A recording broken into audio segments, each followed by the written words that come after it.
It is important to put tape over the distal edge of the wound dressing so that when the stockinette is applied, the wound dressing does not roll up. We pull the stockinette over the entire foot, extending to the knee. We try to avoid disrupting the tape and the dressing in this process.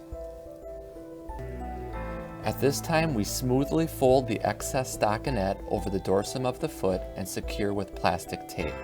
Leave 1 to 2 fingers at the end of the toe so they will not be impinged. And then at this point we can cut excess stockinette on the dorsum of the foot. Apply the protective felt padding.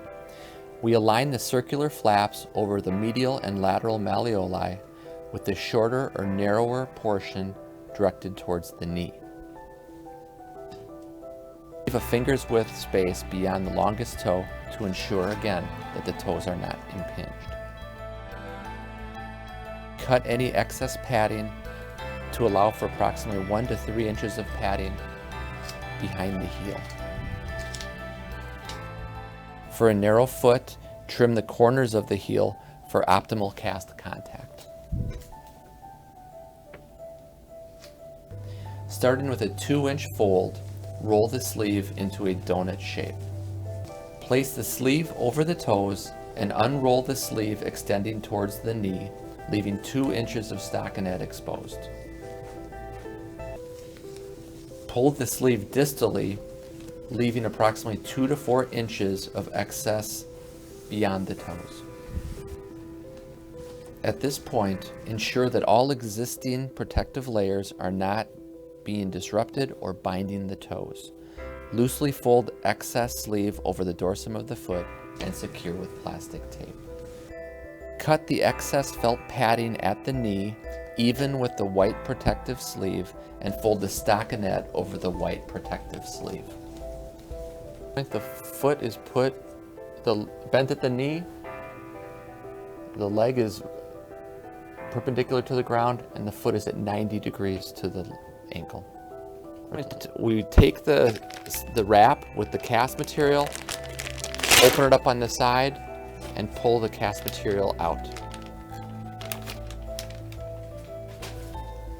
You can see the cast material has the honeycombs and the openings that will open up to conform to the size of the leg.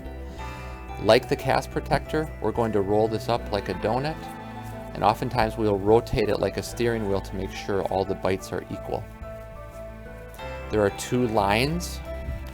Usually we put the line on the front of the leg to show where we take off the cast, and the other line will be on the back of the leg. We like to leave approximately 2 inches extra hanging distal past the toes. At this point, we take the cast, we dip it in the water for approximately 5 to 6 seconds. It bubbles, and when it stops bubbling, you know it's saturated. We take it out of the water, give it a couple of shakes, and a very light squeeze.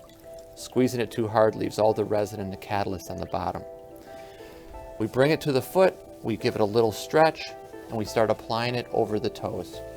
And as we apply it, we utilize our thumbs to help pull the cast over the toes and then up the leg.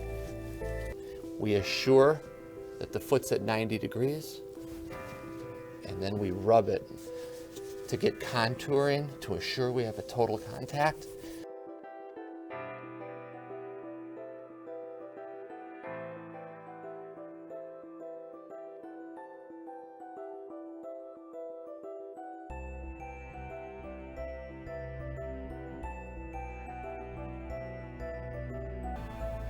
Place the hardened cast between the upright struts of the walker boot. Ensure that the struts align with and are parallel to the patient's tibia and fibula, and place the heel at the rear of the boot. Adjust the top straps so they are snug around the patient's leg. Instruct the patient that these straps must be snug at all times. Restrict ambulation for 24 hours post-casting application, as the cast does not fully cure for 24 hours. Instruct the patient that the outer boot must always be worn for ambulation. Ambulation without the boot will cause instability, potentially damage the cast, and delay progress. Charcot patients must wear the outer boot at all times.